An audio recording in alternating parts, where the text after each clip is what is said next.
Hello friends, मेरा नाम है सुशांत सिंह और आप देख रहे हैं मेरा यूट्यूब चैनल।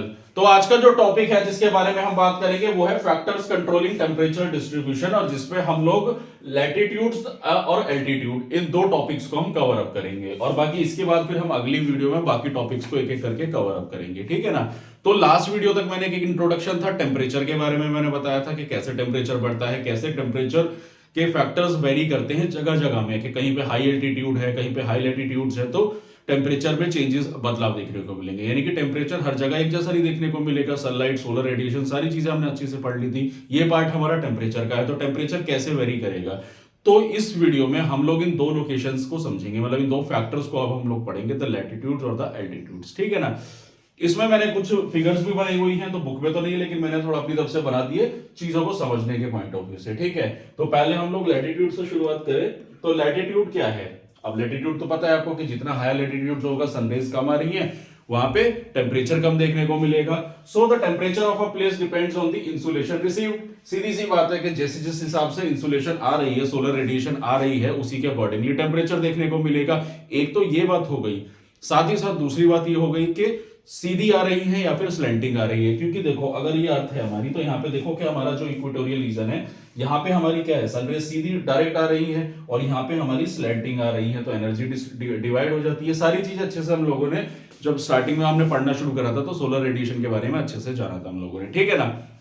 उसके बाद it has been explained earlier that the insulation vary according to the latitude, hence the temperature also vary accordingly। तो ये सारी चीजें तो अच्छे से हमने समझ ही ली है ना। तो लैटिट्यूड में तो कोई ऐसी नई चीज हमें नहीं पता है।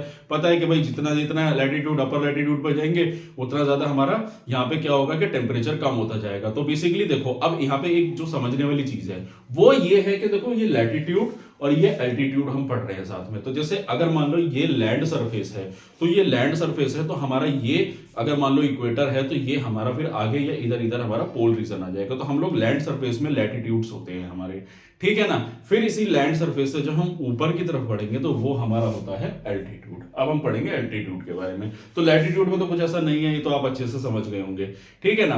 तो अब हम बात करेंगे हमारे एल्टीट्यूड के बारे में। तो देखो, एल्टीट्यूड क्या है। अब हमारा जितना सरफेस से हम ऊपर चलते चले जाते हैं, तो क्या होता है, हमारा टेम्परेचर कम होता चला जाता है ना।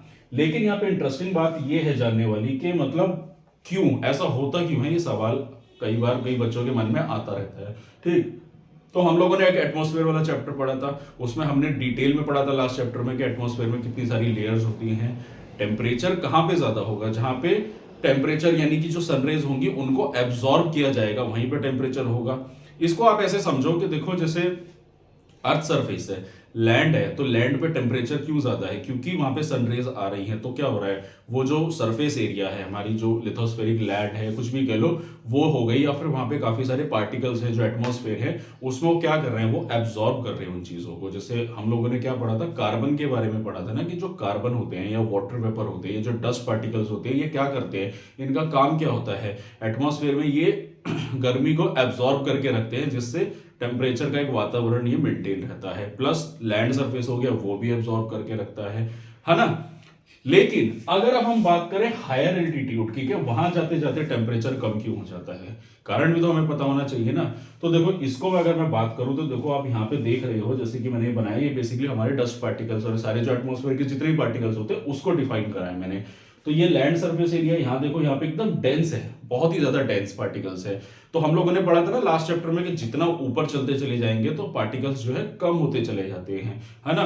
तो जब हायर लैटिट्यूड पे हम लोग चलते चले जाते हैं, तो जब पार्टिकल्स कम होते चले जाएंगे, तो इन्वायरमेंट में पार्टिकल्स ही कम होंगे, तो सनलाइट आएंगी तो वो एब्जॉर्प्शन तो होगा नहीं, एब्जॉर्प्शन नहीं होगा तो क्या होता है, टेम्परेचर घटता हुआ दिखेगा, ठीक है ना। लेकिन इसके बाद यहाँ पे एक सवाल आता है जो बहुत ज्यादा क्यूरियोसिटी भी रहती है, कि जैसे सूरज के पास हम जितना जाएंगे तो गर्मी बढ़ती चली जाती है। ये बात एक जनरल सी बात है, भाई सूरज हीट छोड़ रहा है, लेकिन सूरज के पास तो आज तक कोई गया नहीं। तो जब लास्ट चैप्टर में हम लोगों ने टेम्परेचर को पढ़ा था, तो उसमें याद करो कि हम लोग जब ऊपर चलते चले जा रहे हैं तो टेम्परेचर कम होता चला जा रहा है। फिर टेम्परेचर कब बढ़ेगा, जब कोई सॉलिड फॉर्म या कोई गैसेस ऐसी लेयर हमें वहां देखने को मिलेगी जहां पे गैस एब्जॉर्ब कर रही है। तो हम लोगों ने स्ट्रेटोस्फेयर में पढ़ा था, ओजोन लेयर थी, वहां पे टेम्परेचर बढ़ने लगता है, लेकिन अर्थ के मुकाबले उतना नहीं बढ़ता है। फिर उसके बाद हम मीसोस्फेयर में गए थे, टेम्परेचर घटता है, और फिर एक्सोस्फेयर में टेम्परेचर बढ़ता चला जाता है वापस। क्यों? क्योंकि फिर हमारा वो सनरेज के पास चलते चले जाते हैं। तो ये यहाँ की हमारी जो लेयर्स होती हैं, यहाँ पे हम इसके बारे में बात कर रहे हैं कि यहाँ पे पार्टिकल्स नहीं है, कोई एब्जॉर्प्शन करने वाली चीजें नहीं है, क्योंकि सनरेज इतनी दूर थोड़ी ना हीट। अब मान लो अगर मैं यहाँ पे खड़ा हूँ और मैं अपनी छत पे चला जाऊँ तो थोड़ी ना कि मेरे को गर्मी ज्यादा लगने लग जाएगी, सनरेज ज्यादा लगने लग जाएगी। कि मैं सड़क पे खड़ा हूँ और सड़क से फिर मैं ऊपर चला जाऊंगा तो वहां पे सनरेज ज्यादा मेरे को गर्मी देंगी, जितना मेरे को लैंड सरफेस पे देगी उतनी टेरिस पे भी देगी, सीधी सी बात है। ठीक है, फर्क क्या है? एब्जॉर्प्शन का फर्क है। एब्जॉर्प्शन जहां देखने को मिलेगा, जहां कम होगा उतना ज्यादा टेम्परेचर घटने को मिलेगा। ठीक है ना? तो इसीलिए हमेशा हाई एल्टीट्यूड, हमारे जो माउंटेन्स होते हैं, हमारे हिमाचल, जम्मू कश्मीर, जो अगर मैं इंडिया की बात करूं तो वहां पे क्या होता है, वहां पे हाई एल्टीट्यूड्स पे क्या होता है, हिमालयन है, बर्फ पड़ती है। क्यों? टेम्परेचर कम होता है वहां पे। ठीक है ना? उसके अलावा एयर मासेस होती हैं, वो भी कम हो जाती हैं, पार्टिकल्स कम हो जाते हैं, तो ऑब्वियस सी बात है फिर इसलिए टेम्परेचर कम देखने को मिलता है। तो अगर आप इस फैक्चुअल डिटेल को पढ़े, तो atmosphere is directly heated bye terrestrial radiation from below. तो अब क्या होता है, टेरेस्ट्रियल विंड्स ही तो होती है, हम लोगों ने पढ़ा था ना लास्ट वीडियो में कि जो टेरेस्ट्रियल विंड्स है नीचे से निकलती है, कन्वेक्शन क्रिएट करती है, कंडक्शन करती है, तो वही तो एयर पार्टिकल्स को चार्ज करती है ना, तो फिर वो ट्रांसफर करेंगी। अब यहाँ पे ज्यादा करेंगी क्योंकि यहाँ पे पार्टिकल्स ज्यादा है, ऊपर पार्टिकल्स कम है, तो वो हीट कम करेगी। ठीक है ना? उसके बाद the places near the sea level recorded higher than the places situated at the higher altitude. अब ये जो सी लेवल वाला कॉन्सेप्ट है ना, ये मैं आपको बताता हूँ। देखो कई बार इसमें कंफ्यूजन होता है कि हम जब भी माउंटेन की हाइट को नापते हैं तो हम सी लेवल से क्यों नापते हैं। तो उसका कारण ये होता है ना कि देखो अगर हम लोग लैंड एरिया की बात करें तो कहीं पे प्लेट्यू है, कहीं पे फिर छोटे छोटे चीजें मिलती है, अप एंड डाउन है, छोटी छोटी हिल्स है। तो इसलिए हमेशा देखो, अगर आप हम लैंडफॉर्म को समझें, जैसे मैं यहां बनाता हूं, मान लो ये लैंडफॉर्म है, यहाँ पे प्लेट्यू है, यहाँ पे छोटी अरावली हिल्स भी देखने को मिल जाएंगी, फिर फ्लैट सरफेस भी देखने को मिल जाएगा। इसलिए कुछ भी, जितना भी लैंड सरफेस है उसको हम समुंदर से तोलते हैं, कि समुंदर का एक सरफेस होता है उसको हम नापते हैं सबसे डेप्थ में, समुंदर के नीचे नहीं, समुंदर का जो एकदम मतलब जो पानी का एकदम लेवल होता है, वहां से माउंटेन्स की जो हाइट है हम उसको नापा करते हैं हमेशा हाइट पे, कि वहां से कितना हाइट होगा हमारा, above the sea level height को नापा जाता है। तो अगर मैं बात करूं जैसे हिमाचल में, अगर आप मनाली वगैरह भी जाएंगे तो 10,000 एल्टीट्यूड या फिर 8,000 7,000 एल्टीट्यूड तो मीटर, तो वो कैसे नापा जाता है, सी लेवल से नापा जाता है इसलिए। ठीक है ना? तो वो यही कहना चाह रहा है कि फिर आप वहां का टेम्परेचर नोट करोगे या फिर सी लेवल, तो सी लेवल यहाँ पे जो नोट करोगे तो ऑब्वियसली बात है ऊपर का टेम्परेचर आपको ज्यादा देखने को मिलेगा, कम देखने को मिलेगा। ठीक है ना? उसके बाद आता है the rate of decreasing of temperature with height is termed as normal lapse rate 6.5 degree per 1000 metre. यानी कि इसका कहने का मतलब यह है जितना 1000 मीटर ऊपर चलते चले जाओगे उतना 6.5 डिग्री के हिसाब से घटता चला जाएगा। मान लो अगर यह सरफेस पर 10 डिग्री टेम्परेचर है और 10 डिग्री टेम्परेचर से हम 1000 ऊपर चले जाएंगे, तो 10 डिग्री में से 6.5 कम कर दो तो कितना हो गया, 3.5 डिग्री हमारा टेम्परेचर कम हो जाएगा। ठीक है ना? तो ये वो बता रहा है, इसी को हम बोलते हैं नॉर्मल लैप्स रेट कहते हैं इसको।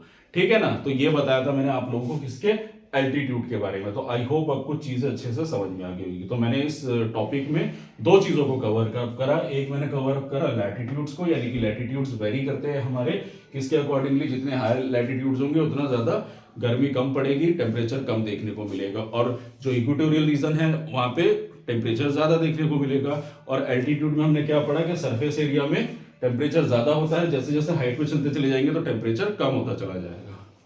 ठीक है ना? तो ये था मेरा टॉपिक जिसमें मैंने आपको दोनों चीजों के बारे में कवर अप करा। अब हम अगली वीडियो में थोड़ा हम सी ओशंस के बारे में, तो यही था मेरा टॉपिक। तो अब हम मिलेंगे अगली वीडियो में। तो अगर आप लोगों को मेरा काम पसंद आ रहा है, अगर आप लोगों को मेरी वीडियो अच्छी लगी तो मेरे चैनल को सब्सक्राइब कीजिए, मेरी वीडियो को लाइक कीजिए, शेयर कीजिए, कॉमेंट कीजिए, और आने वाले समय में आपको और ऐसी इंफॉर्मेटिव वीडियोस मिलती रहेंगी। साथ ही साथ आप लोग कोई भी यूपीएससी की बुक या कोई एनसीईआरटी बुक परचेज करना चाहते हैं तो मेरे डिस्क्रिप्शन लिंक में जाइए, वहां पे लिंक अवेलेबल है, उस पर क्लिक करके अपने लिए ऑनलाइन बुक ऑर्डर कर सकते हैं। तो यही था मेरा आज का टॉपिक। अब हम मिलेंगे अगली वीडियो में। आज के लिए इतना ही। Thank you very much.